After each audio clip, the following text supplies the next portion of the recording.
সৰকাৰে ইমান দিনে কি কৰি আছে এইবিলাক নচলিব হেমন্তত দম ভৰাই নচলিব জন দমনত দম ভৰাই নচলায় নলবাৰী সিহঁতৰ নিজৰ চৰকাৰ তাকে দেহাত গ'লে প্ৰতিবাদ কৰিছে কিন্তু আমি এটা শান্তিপূৰ্ণ প্ৰতিবাদ কৰিব আপোনালোকক কি কাৰণ নিদিয়ে পোৱা নাই আমি গণ্ডগোল কৰিব অহা নাই এটা শান্তিপূৰ্ণ কৰিব আহিছোঁ গতিকে আমি যদি শান্তিপূৰ্ণ নকৰি অশান্তি কৰোঁ তেতিয়া আপোনালোকক বাধা দিব লগা খালি নিজৰ চৰকাৰখন কাৰণে দেহাত গ'লে পাৰে হেমন্তৰ এইটো মহাভাৱী হৈছে দেহাত মুখ্যমন্ত্ৰী নহয় গণতন্ত্ৰটো নাইকিয়া কৰিছে হেমন্তৰ খালি গৰু চোৰ এটা কৰিছে নলবাৰী এই জন্ত মূল এটা গৰু চোৰ কৰিব পাৰে আমি সত্য মানুহবিলাকে কি কাৰণ কৰিব নোৱাৰে দিয়াইটো বিচাৰা নাই নেকি জুবিন গাৰ্গক গতিকে এইবিলাক নচলিব হেমন্তত দম ভৰাই নচলিব জন দমনত দম ভৰাই নচলিব ধ্বংস হ'ব জুবিনদাৰ ক্ষেত্ৰত অসমৰ মুখ্য বাৰে জুবিনক কিয় শান্তিত থাকিব নিদিয়ে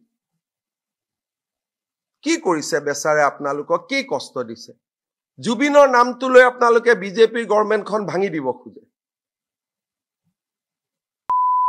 নমস্কাৰ আজি 14 নৱেম্বৰ ডিচেম্বৰৰ 8 তাৰিখে আমাৰ মুখ্যমন্ত্ৰী হেমন্ত বিশ্ব শৰ্মা ডাঙৰীয়াই এটা কথা ঘোষণা কৰিছে যে চেমকানু সিদ্ধাৰ্থ শৰ্মাক হত্যাকাৰীক দুয়োটাকো কোৰ্টলৈ আনিব আৰু হত্যাৰ বাবে এটা কথা সুধিব যে এই হত্যাকাৰীবিলাকে জুবিন দাক সঁচাকৈ হত্যা কৰা হৈছিল নেকি আৰু ন্যায়ো দিব 8 তাৰিখ বা 10 তাৰিখে আমি সঁচাকৈ এই ন্যায়টো অতি সোনকালে পাবনে কিন্তু আমি পিছলি নাযাব দেই যেনেকৈ কথা এনেকৈ হ'বই লাগিব কাম ডিসেম্বৰ মাহত দিব বুলি কৈছে ন্যায় কিন্তু আমাক ডিসেম্বৰ মাহতে লাগিব আমি আৰু ৰখিব নোৱাৰিম আজি জুবিনৰ অনুৰাগীসকলে জুবিনদাৰ অনুৰাগীসকলে আজি খুই থাকিব বিচাৰিলে কিয়নো ইমান যে ৰখি আছো এতিয়াও যে ন্যায় পোৱা নাই কাৰণটো কি মুখ্যমন্ত্ৰীয়ে কথা মতে কাম চলিব এটো আমি ভাবিছো ঠিক আছে এতিয়া ইলেকশন আহি আছে 2026ত যেন মামাই জিকিব এটো মামাই নিজৰ কথাৰে কৈ আছে এটো বাদ দিয়ক ইলেকশন এক্সট্ৰাকে বাদ হ'ব কিন্তু জুবিনদাৰ লগত কোনো ৰাজনীতিক তুলনা কৰিব নালাগে দেই কোনো জৰিত কৰিব নালাগে জুবিনদাই পলিটিক্স বেয়া পাইছিল খোদাই ৰাইজৰ লগত আছিল ৰজাৰ লগত নহয় জুবিনদাই ঠিক আছে এতিয়া আপোনালোকে নিউজটো সম্পূৰ্ণকৈ চাই লবা যে মামাই কি কথা ক'লে এই নিউজত কি ঘোষণা কৰিলে এটো সম্পূৰ্ণকৈ চাই লবা যদি চেনেলত নতুনবাৰ আহিছে সাবস্ক্ৰাইব কৰি লব ভিডিওটো শেয়াৰ কৰি দেব এটা কমেন্ট লিখি দেব ঠিক আছে চাই লোৱা বাৰে জুবিনক কিয় শান্তিত থাকিব নিদিয়ে কি কৰিছে বেচাৰে আপোনালোকক কি কষ্ট দিছে জুবিনৰ নামটো লৈ আপোনালোকে বিজেপিৰ গভৰ্ণমেণ্টখন ভাঙি দিব খোজে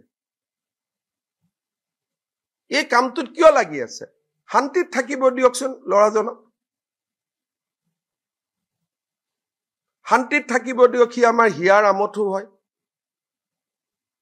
অসমীয়া জাতি ইমান তলত যাব নোৱাৰেতো যে তাত যাব দিয়ক মদ খাব দিয়ক অমুক খাব দিয়ক ইমান তলত যাব নোৱাৰে সেইকাৰণে আমি তেজেৰে জুবিনক আমি সন্মান জনাব খুজিছো 18 তাৰিখে মই নিজেও ব্লাড দিম যে জুবিনৰ সন্মান তেজেৰে আমি দিম আপোনালোকে কোট লৈ গৈ আছে অশোক সিংহালক বেয়া পাই ধৰি মাৰক 2 লাঠি কোনো আপত্তি নাই তা জুবিনক কিয় ব্যৱহাৰ কৰিব লাগে বাৰে জুবিনক কিয় শান্তিত থাকিব নিদিয়ে কি কৰিছে বেচাৰে আপোনালোকক কি কষ্ট দিছে জুবিনৰ নামটো লৈ আপোনালোকে বিজেপিৰ গভৰ্ণমেণ্টখন ভাঙি দিব খোজে এই কামটোত কিয় লাগি আছে শান্তিত থাকিব দিয়কচোন লৰাজনক শান্তিত থাকিব দিয়ক সি আমাৰ হিয়াৰ আমঠু হয় অসমীয়া জাতি ইমান তলত যাব নোৱাৰেতো যে তাত যাব দিয়ক মদ খাব দিয়ক অমুক খাব দিয়ক ইমান তলত যাব নোৱাৰে সেইকাৰণে আমি তেজেৰে জুবিনক আমি সন্মান জনাব খুজিছো 18 তাৰিখে মই নিজেও ব্লাড দিম যে জুবিনৰ সন্মান তেজেৰে আমি দিম আপোনালোকে কোট লৈ গৈ আছে অশোক সিংহালক বেয়া পাই ধৰি মাৰক 2 লাঠি কোনো আপত্তি নাই তা জুবিনক কিয় ব্যৱহাৰ কৰিব লাগে বাৰে জুবিনক কিয় শান্তিত থাকিব নিদিয়ে কি কৰিছে বেচাৰে আপোনালোকক কি কষ্ট দিছে জুবিনৰ নামটো লৈ আপোনালোকে বিজেপিৰ গভৰ্ণমেণ্টখন ভাঙি দিব খোজে এই কামটোত কিয় লাগি আছে শান্তিত থাকিব দিয়কচোন লৰাজনক শান্তিত থাকিব দিয়ক, সি আমাৰ হিয়াৰ আমঠু হয়। অসমীয়া জাতি ইমান তলত যাব নোৱাৰেতো যে তাত যাব দিয়ক, মদ খাব দিয়ক, অমুক খাব দিয়ক, ইমান তলত যাব নোৱাৰে। সেইকাৰণে আমি তেজেৰে জুবিনক আমি সন্মান জনাব খুজিছো। 18 তাৰিখে মই নিজেও ব্লাড দিম, যে জুবিনৰ সন্মান তেজেৰে আমি দিম। আপোনালোকে ক'ত লৈ গৈ আছে? অশোক সিংহালক বেয়া পাই ধৰি মাৰক 2 লাঠি, কোনো আপত্তি নাই। তাত জুবিনক কিয় ব্যৱহাৰ কৰিব লাগে? বাৰে বাৰে জুবিনক কিয় শান্তিত থাকিব নিদিয়ে? কি কৰিছে বেচাৰে? আপোনালোকক কি কষ্ট দিছে? জুবিনৰ নামটো লৈ আপোনালোকে বিজেপিৰ গভৰ্ণমেণ্টখন ভাঙি দিব খোজে। এই কামটোত কিয় লাগি আছে? শান্তিত থাকিব দিয়কচোন ল'ৰাজনক, শান্তিত থাকিব দিয়ক, সি আমাৰ হিয়াৰ আমঠু হয়। অসমীয়া জাতি ইমান তলত যাব নোৱাৰেতো যে তাত যাব দিয়ক, মদ খাব দিয়ক, অমুক খাব দিয়ক, ইমান তলত যাব নোৱাৰে। সেইকাৰণে আমি তেজেৰে জুবিনক আমি সন্মান জনাব খুজিছো। 18 তাৰিখে মই নিজেও ব্লাড দিম, যে জুবিনৰ সন্মান তেজেৰে আমি দিম।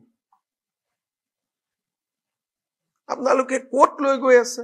অশোক সিংহালক বেয়া পাই ধৰি মাৰক 2 লাঠি, কোনো আপত্তি নাই। তাত জুবিনক কিয় ব্যৱহাৰ কৰিব লাগে? আজি এনেকুৱা লাগিছে যেন জুবিন অনুৰাগী বিলাক শুই গল। এতিয়া আজি নাই, জুবিন অনুৰাগী নোহোৱা হৈ গল। এতিয়া হঠাৎ নোহোৱা হৈ গল, বেলেগ বেলেগ বিষয়বিলাক আহিলে। জুবিন অনুৰাগীসকলক আমি আকৌ ক'ব বিচাৰিছো, জুবিন ফেন ক্লাবক আমি ক'ব বিচাৰিছো, চৰকাৰে যিয়ে নকৰক কিয়, যোনে যিয়ে নকৰক কিয়, যিয়ে পৰিৱেশ নাহক কিয়, জুবিনৰ ন্যায়ৰ কাৰণে আমি সদায় লাগি থাকিব লাগিব, আমি সদায় আগুৱাই লাগিব। যিসকল মানুহে ফেচবুকত এক্টিভ হৈ আছে, ছচিয়েল মিডিয়াত এক্টিভ হৈ আছে, আমি তেখেতসকলক অনুৰোধ কৰিছো যে এইটো এটা সোণালী সুযোগ। ইয়াৰ পিছত আয়োগত অহাটো এটা সোণালী সুযোগ, আমি আহিব লাগে, সকলো আহক। যাৰ হাতত যি তথ্য আছে, ফেচবুক লাইভত আপোনালোকে যি কৈ আছে, ফেচবুকত যি লিখি আছে, সেইখিনি হলেও আহি পেলাই জমা দিয়ক। জুবিন গাৰ্গৰ মৃত্যুৰ পিছতো ফেশ্বন শ্ব' চলি আছিলে, বিভিন্ন মিটিং কাৰ্যসূচী চলি আছিলে। এইবিলাক প্ৰমাণ শ্যামকানু মহন্তই বা বাকী বিলাকে ইনষ্টাগ্ৰামত দিছে, ছচিয়েল মিডিয়াত দিছে, সেই কথাটো আমি কলো। শ্যামকানু মহন্তৰ পত্নী, যিহেতু ট্ৰেণ্ড MMS-ত তেওঁ নিজেও এজন ডাইৰেক্টৰ, তেওঁ সোধপোছ কৰিছে, কিন্তু তেখেতক এৰেষ্ট কৰা নাই। ছিংগাপুৰত তেখেত নিজে আছিলে, কিয় এৰেষ্ট কৰা নাই এই কথাটো আমি কলো। ওৱান্স এ পুলিচ অলৱেজ এ পুলিচ, ওৱান্স এ ডক্টৰ অলৱেজ এ ডক্টৰ। সন্দীপন গাৰ্গ তাতে আছিলে। জুবিনৰ ঘটনাটো হোৱাৰ পিছত তেওঁ আচলতে পুলিচ হিচাপে মোবাইল বিলাক জব্দ কৰিব লাগিছিল, গোটেই যাৱতীয় কামখিনি কৰিব লাগিছিল, সেইখিনি নকৰিলে, সেই কথাটো কৈছো। 18 জন ইয়াতছত 18 জন আছিল জুবিন গাৰ্গৰ লগত। 18 জনৰ অকল 4 জনকহে এৰেষ্ট কৰিছে, বাকী কেইজনক কিয় এৰেষ্ট কৰা নাই সেই কথাটো আমি কৈছো। শ্যামকানু মহন্তৰ ঘৰটো চিল কৰিছিলে, আমি যিহেতু চিল কৰা বুলি কৈছে, চিল কৰাৰ পিছতো কেনেকে অনিতা ডেকা তেখেতৰ পত্নী ঘৰত থাকিব পালে, এই কথাটো আমি কৈছো। দ্বিতীয়, অনুজ বৰুৱা, যিজন PR মেনেজাৰ, অনুজ বৰুৱাক এতিয়ালৈ কিয় মাতা নাই এই কথাটো কোৱা হৈছে। তাৰপিছত আপোনাৰ তাৰে এছ'চিয়েশ্যনৰ এজন আছে আপোনাৰ অভিমন্যু তালুকদাৰ। অভিমন্যু তালুকদাৰ হ'ল স্মাইল এছিয়াৰ লগত জড়িত CEO। স্মাইল এছিয়া বুলি কোৱাৰ লগে লগে আমি পাপনৰ কথা আহিব, স্মাইল এছিয়াৰ ব্ৰেণ্ড এম্বেচেডৰ পাপন। এজন আছে আপোনাৰ এই ক্ৰিকেট IPL-ৰ এজন বৰঠাকুৰ বুলি আছে।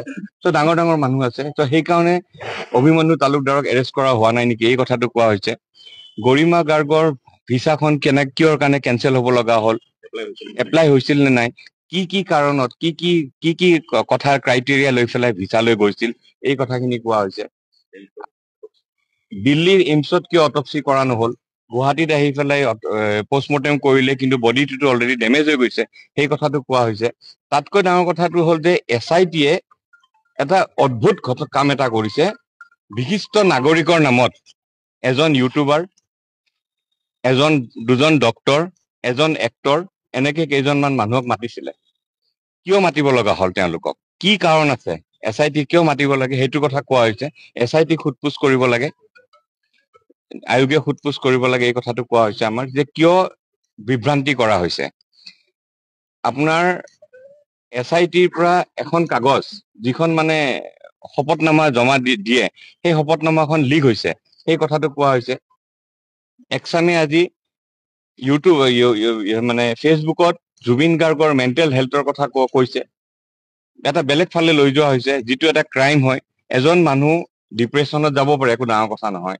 এনজাইটি আহিব পাৰে। আজিকালি সকলো ল'ৰা ছোৱালীৰে সকলো মানুহৰে ডিপ্ৰেশ্যন এনজাইটি থাকে। বিশেষকৈ জুবিন গাৰ্গৰ মৃত্যুৰ পিছত ঘৰে ঘৰে বহুত ল'ৰা ছোৱালীৰ ডিপ্ৰেশ্যন হৈছে, এনজাইটি হৈছে। সেই বুলি কি তেওঁ পাগল নেকি? তেওঁৰ মেণ্টেল প্ৰব্লেম আছে নেকি? এই কথাটো এজনে ফেচবুকত লিখিলে। সেই কথাটো আমি কৈছো যে একো ডাঙৰ কথা নহয় ডিপ্ৰেশ্যনত যোৱাটো। যে গোটেই বিষয়টো বেলেগ ফালে লৈ যোৱা হৈছে, এই গোটেইখিনি কথা আমি ইয়াতে কৈছো। আয়োগক কৈছো, CBI এনকুৱাৰী এটাৰ কাৰণে আমি কৈছো, যাতে আয়োগে যাতে লিখে CBI এনকুৱাৰী হ'ব লাগে, ৰিকমেণ্ডেশ্যন দিয়ে। এই গোটেইখিনি কথা আমি কৈছো, আৰু বহুত কথা কৈছো আমি, যিখিনি কথা এতিয়া আমি ৰাজহুৱা কৰিব নোৱাৰো। কিন্তু ইয়াৰ লগতে আমি এটা কথা ক'ব বিচাৰিছো, আৰু ইয়াতছৰ যিবিলাক SOS ছিগনেল, সেই ছিগনেল বিলাক ভেৰিফাই কৰিছে নে নাই ছিংগাপুৰত? ড্ৰাইভাৰজনে কি কৰিছে? ইনভেষ্টিগেশ্যন অফিচাৰজন, SIT ইনভেষ্টিগেশ্যন অফিচাৰজন কিয় যোৱা নাই? ছিংগাপুৰ কিয় যোৱা নাই? এই গোটেইখিনি কথা। মোবাইলটোৰ কথা আছে, সিদ্ধাৰ্থৰ কথা কৈছো, কেনেকে পইচাৰ খেলি মেলি কৰিছে। এই গোটেইখিনি কথা আমি আয়োগক কৈছো। আমাৰ বিশ্বাস আয়োগে এই গোটেইখিনি কথা দিব, আৰু যিদিনাখন আমাক আয়োগে মাতে আমি আকৌ প্ৰমাণ দিবলৈ আহিম। এতিয়া আমি অসমবাসী ৰাইজক কৈছো, অ'কে ফ্ৰেণ্ডছ, এয়া আছিল ভিডিঅ'। আপোনালোকে কমেণ্ট কৰি জনাব আৰু শ্বেয়াৰ কৰি দিব ভিডিঅ'টো।